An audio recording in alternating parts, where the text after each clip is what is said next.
Thank you, Chair.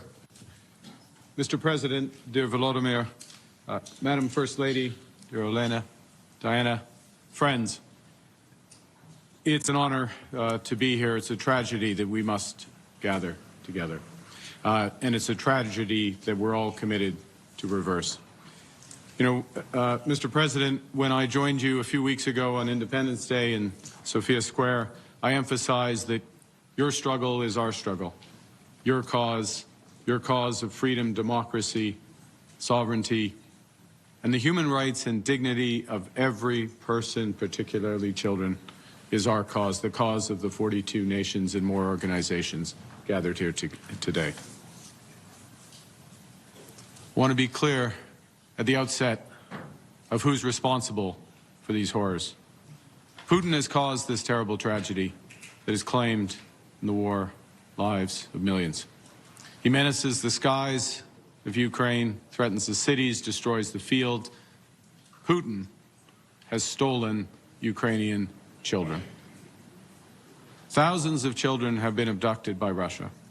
Russia has repeatedly targeted the most vulnerable groups of children, including orphans, children with disabilities, children from poor families. Russian soldiers have entered classrooms and forcibly rounded up children, taking them to Russian schools and orphanages. To lose a child is every parent's nightmare. For the people of Ukraine, it's a horrifying reality. Après avoir bombardé une ville, They bombed cities and children in Ukraine. They bombed Mariupol.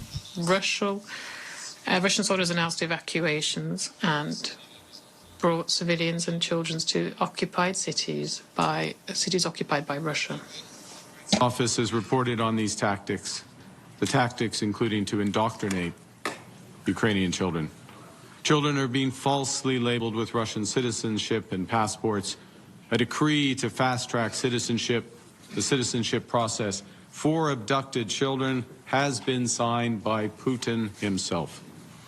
In the Russian school system, abducted Ukrainian children are exposed to war propaganda and given military patriotic training.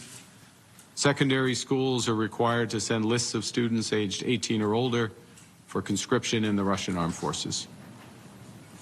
Each of these inhumane acts are violations of international law.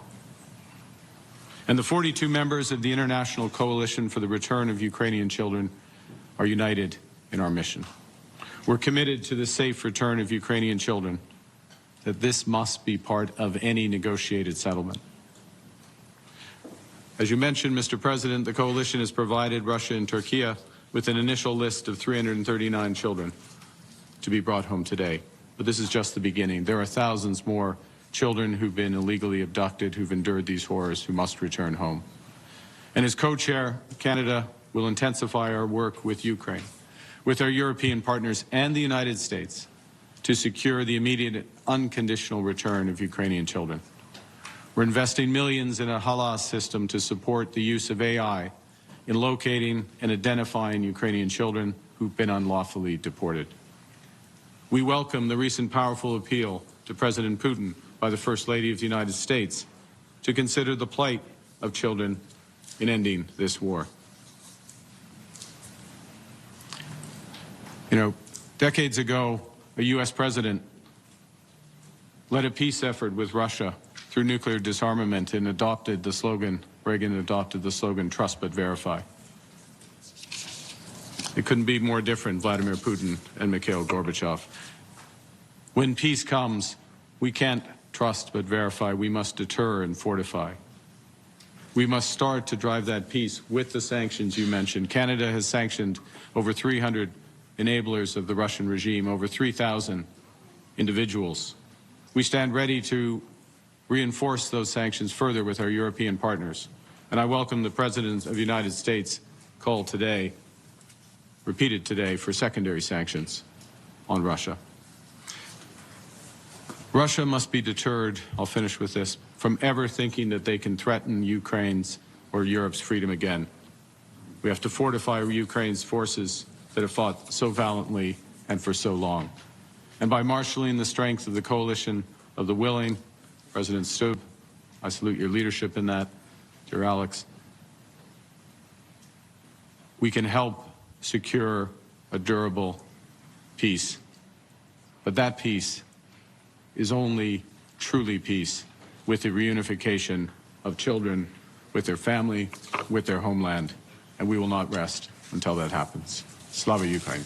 Okay, you've been listening to Prime Minister Mark Carney and talking about the coalition too with Ukrainian President Volodymyr Zelenskyy about finding, returning, and reintegrating children who have been kidnapped by Russia during the Russia-Ukraine conflict right now, and their efforts of this coalition of more than 40 countries right now. Again, this meeting happening at the UN.